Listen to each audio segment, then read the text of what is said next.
পিতা যেতে দেব না, নিরামির রক্ত, আমি শহীদের রক্ত।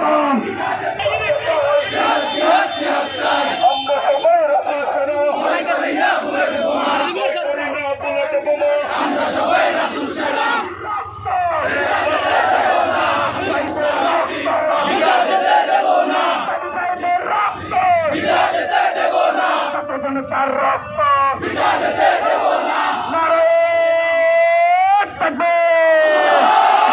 নারায়ে তাকবীর, বাংলাদেশ জামাত ইসলামী জিন্দাবাদ জিন্দাবাদ, ইসলামী ছাত্র শিবির তোমার নেতা আমার নেতা আল্লাহ রাজ্জাই সবাই চলো।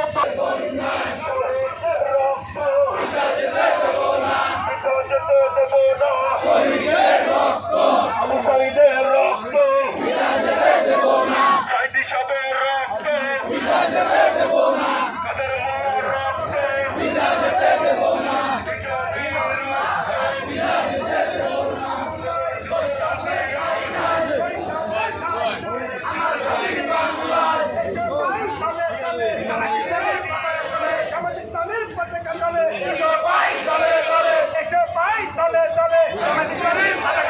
শিবিরের পতাকা তলে দিয়েছি তার রক্ত,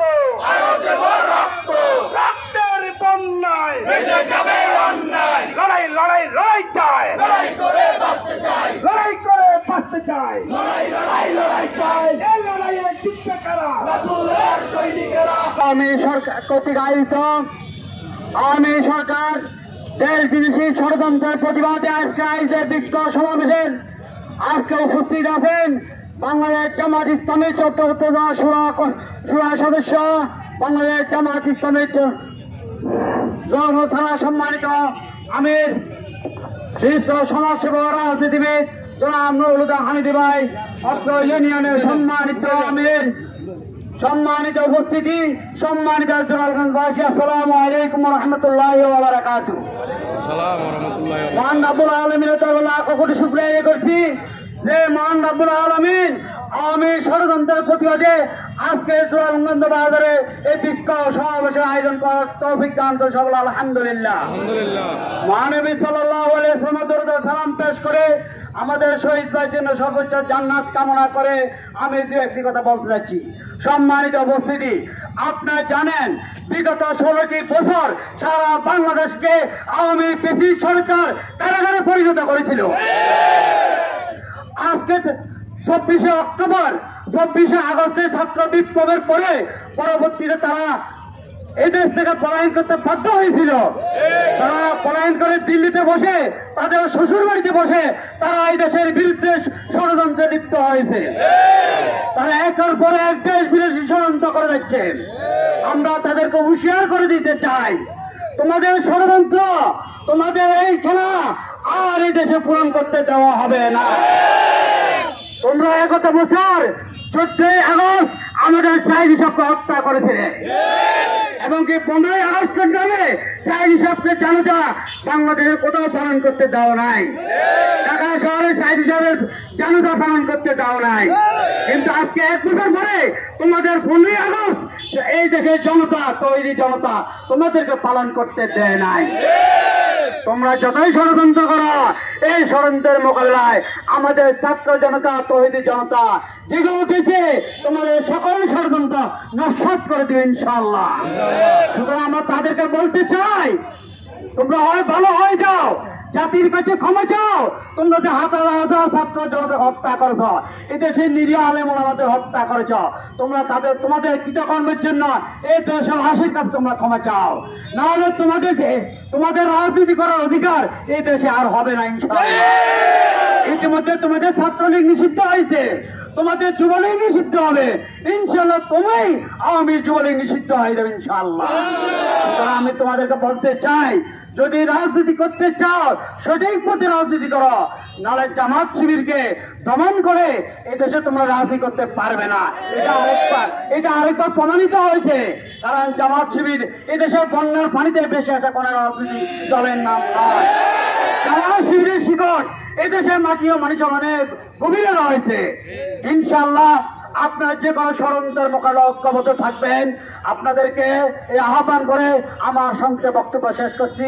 ওমা তাওফিক ইল্লা বিল্লাহ। আসসালামু আলাইকুম ওয়া রাহমাতুল্লাহ।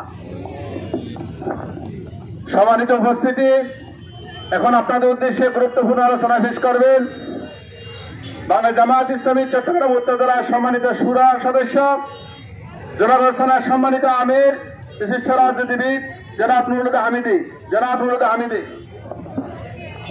আসসালামু আলাইকুম ওয়া রাহমাতুল্লাহি ওয়া বারাকাতুহু। সংগ্রামী উপস্থিতি, আজকের এই বিক্ষুব্ধ জনতা, পত্র বাজারের ব্যবসায়ী বৃন্দ, কৃষক শ্রমিক মেহনতি জনতা, আপনারা জানেন বাংলাদেশ জামাত ইসলামী এই দেশের নাগরিক এবং একটি বৈধ সংগঠন।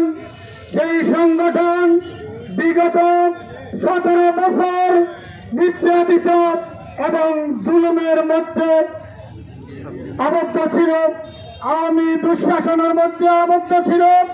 কেউ ঘরে ঘুমাতে পারে নাই, কেউ বাজারে বাজার করতে আসতে পারে নাই। বাংলাদেশ জামাত ইসলামী এবং ইসলামী ছাত্র শিবিরের যত জনশক্তি রয়েছে সবাই এই বাংলাদেশের 1 নম্বর নাগরিক। কিন্তু ফ্যাসিস্ট আওয়ামী লীগ 17 বছর বাংলাদেশ জামাত ইসলামীকে কারাগারে আবদ্ধ করে, নির্যাতন করে, খুন করে বাংলাদেশ জামাত ইসলামী এবং ইসলামী ছাত্র শিবিরকে এই দেশ থেকে উৎখাত করতে চেয়েছিল। আজকের এই জনতা দাবি করতে পারে যে বাংলাদেশ জামাত ইসলামীর পালানো কোন শক্তি নয়। বাংলাদেশ জামাত ইসলামী এবং ইসলামী ছাত্র শিবির এদের আল্লাহ এবং রাসূল সাল্লাল্লাহু আলাইহি ওয়াসাল্লাম প্রদর্শিত আদর্শের একটি শক্তি। তারা এই দেশে এখন নয়, আগেও ছিল, এখনো আছে, আগামীতেও থাকবে ইনশাআল্লাহ।